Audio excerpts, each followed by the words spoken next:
Chapter 13. Grace Multiplied. By June, the snow had melted for another season.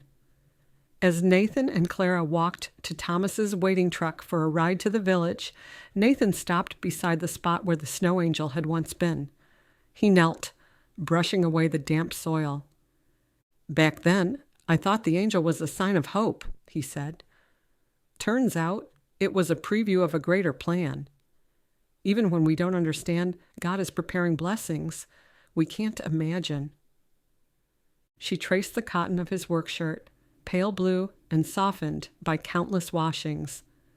"I assure you, those blessings are worth every step of the wait."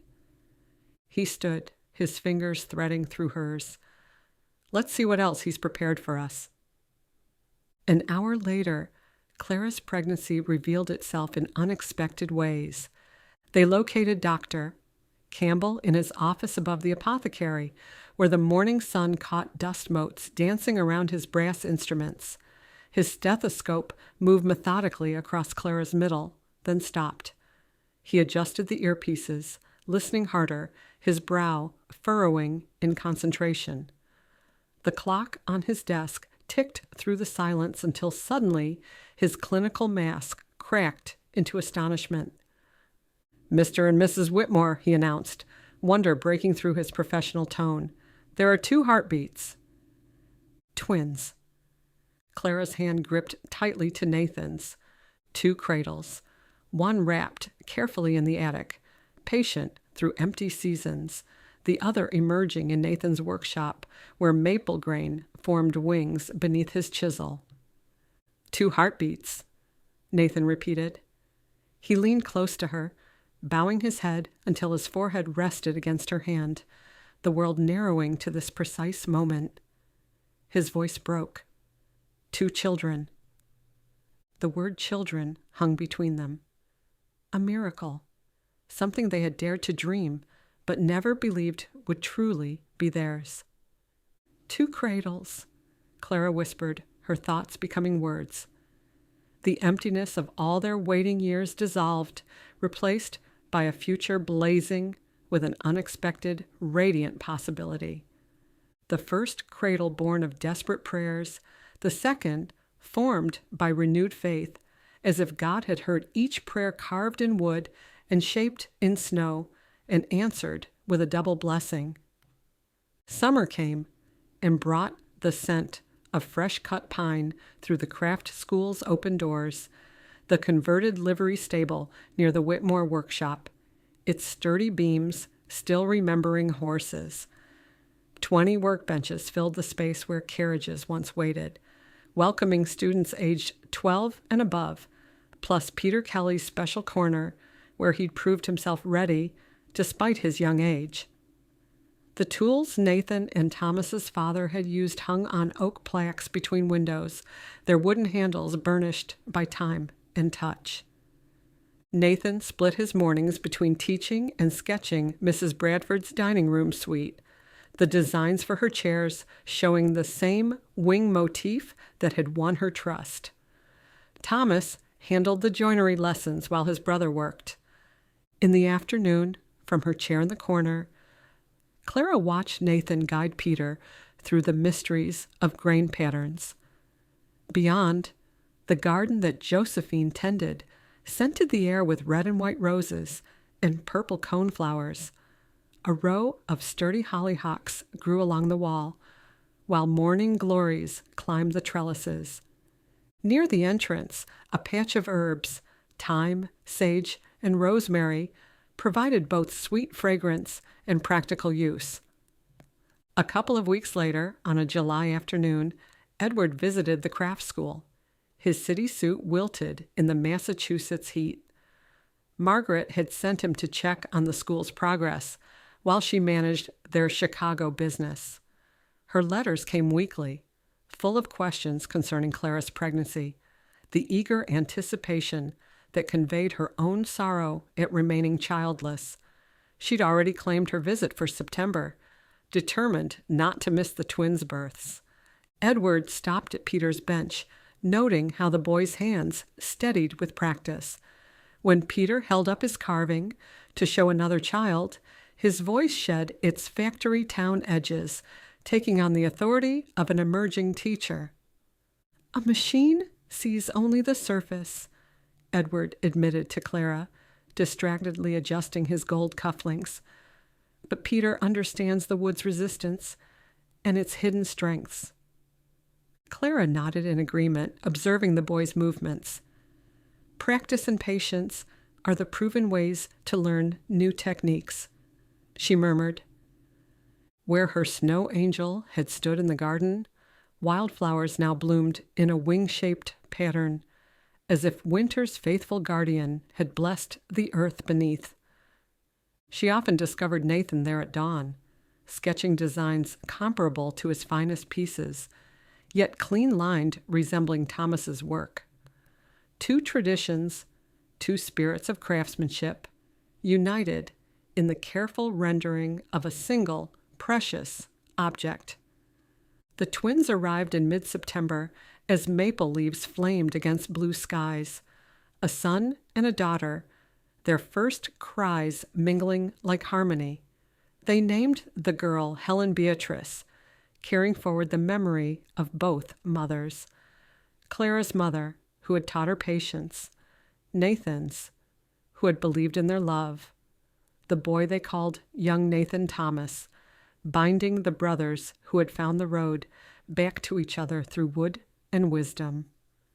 "A miracle," the village busybodies whispered, though Clara's memories glided to that January night in the garden, the certainty that had steadied her hands as she molded splendor from snow, much as Nathan had fashioned life from wood. She held the memory close, a firm witness to a prayer fulfilled. "We are blessed, and I am so thankful," Clara said, when Nathan brought her home from Franklin County Public Hospital in Greenfield, where she had spent 10 days after delivering the twins. Because her pregnancy had been high risk, the doctors insisted on keeping her longer to ensure she was stable before making the journey home. Sunlight spilled through the parlor window, reflecting the cradle's carved surfaces. In one, Helen Beatrice slept beneath angel wings shaped from tiger maple, her downy hair the color of wheat, her skin translucent as parchment. In the other, young Nathan Thomas rested, surrounded by sturdy workmanship, his tiny fists curled, a crescent moon birthmark nestled behind his left ear. Clara's body still carried the softness of recent motherhood, her figure changed but radiant. The pale green day dress she'd worn so often during her pregnancy hung differently, transformed by the fullness of her recent weeks. Shadows of exhaustion softened the corners of her eyes, though her contentment filled every corner of the house. "Three kinds of beauty," Nathan said, his voice raw with emotion. "Both babies are exquisite, and you are beautiful." He slipped an arm around her shoulders, guiding her to the rose-colored damask chair and dragging it closer to the window. He tucked a knitted throw about her, then strode to the kitchen, the recognizable rhythm of kettle and china, speaking a caring language more tender than words. Soon, the floral notes of steam rose from her porcelain cup of Darjeeling tea. He placed it beside her, along with a dish of butter cookies, subtly spiced with nutmeg, a flavor she had adored during her pregnancy. His touch, when he adjusted the knitted throw, was impossibly gentle, as if he were handling the fragile scrollwork of his finest cradle. He knelt beside her chair, their height level. "I still can't believe this is real," he murmured, his voice low. "You, me, and our babies. It's more than I ever dared to hope for. Thank you for everything, for them, for us." For a breathless moment, he looked at her, truly looked at her, with an intensity that mapped every detail of her face. Then he leaned forward, one hand cupping her cheek. His kiss held everything, their years of waiting, their unexpected joy, the miracle of these two children. soft yet charged with a love that had survived doubt, silence, and hope's most vulnerable moments. Here in their parlor, surrounded by countless shared mornings, every prayer they'd carried had become true. A year passed. The following winter, when the earliest snow fell, Clara stood at the kitchen window as Nathan taught their growing twins to shape snow angels. Their small arms brushed through the crystal flakes, their laughter rising like hymns to heaven. Nearby, the craft school's windows glowed with lamplight, where another generation learned to recognize God's presence in simplicity, in faith and family, in kindness made visible through human ingenuity. By their first steps, Helen and Nathan revealed their distinct natures. Helen would pause before Nathan's finer pieces, her tiny fingers discovering the carved angels as if drawn by some hereditary instinct. Young Nathan gravitated toward Thomas's workbench, fascinated by the solid certainty of mortise and tenon joints. "Similar to you two," Clara told the brothers one evening while the twins played in the parlor. Helen arranged wooden scraps into graceful patterns, while young Nathan stacked them with careful precision. As toddlers, they became fixtures at the school. Helen sat for hours observing students mastering the art of carving, her dark curl and serious eyes reminiscent of Nathan's focused concentration. Her small fingers would copy finished pieces, learning their stories through touch. Young Nathan, copper-haired like his mother, followed Thomas through his lessons on joinery, his hands already finding the places where wood yearned to meet wood. The twins' different paths to understanding craft reminded Clara of that winter night and her snow angel, how faith spoke through careful study and instinctive touch, each true in its own right. When Helen began drawing angels in the margins of her picture books, or when young Nathan built surprisingly strong towers from timber scraps, Clara recognized God's gift of expressing itself through her children. On a winter morning, when the twins were 5, Clara found her husband teaching them both at his workbench. Helen occupied herself with a tiny decorative box while young Nathan assembled a letter holder. Instead of keeping to their usual preferences, they helped each other. Helen suggested a carved leaf for young Nathan's piece, while he showed his sister how to make her joint stronger. "See what the wood wants to be," she said, echoing Nathan's words as she guided the beginning student's hands. At 7, she read grain patterns like poetry, visualizing angels and animals waiting to emerge. Young Nathan, standing at his uncle's bench, would tap the boards with practiced care, adding, "First, check if it's dried proper." Behind the children, Thomas and Nathan would exchange glances, seeing their own boyhood reflected, a childhood balance of vision and precision. Through the years, the school began accepting students throughout Massachusetts.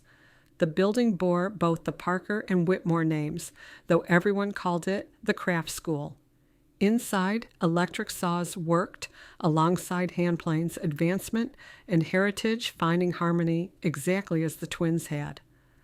The school had grown beyond anyone's expectations, even Edward, conceding that preserving tradition coupled with progress had proven more profitable than pure efficiency. On snowy evenings, Clara frequently discovered her family in the workshop. Nathan, teaching Helen the finer points of wing carving, while Thomas demonstrated the secrets of dovetail joints to young Nathan. The twins shared a special connection to the cradles they'd slept in, now painstakingly preserved for future generations. "Tell us again about the snow angel, Mama," the children often begged at bedtime, while an evening lamp warmed their quilt corners. Clara would describe that night of faith, when winter itself had expressed expectation. She kept this memory near, precious as the skills passing through Whitmore hands. Each January, the family would troop out to the garden to claim their spots in the untouched snow. After their twins flopped down in the snow, Clara and Nathan joined them. Then all four swept arms and legs, creating their personal angels, the children's wings spreading wider with each passing year. But none ever matched Clara's first angel, whose pattern still emerged each spring in daisies and asters, where faith had pressed its promise into earth. In that sacred patch of ground, she realized what Nathan had always known, that the truest pieces shape themselves, whether in snow or timber, or the hearts of children, guided by hands that trust in their Creator's plan.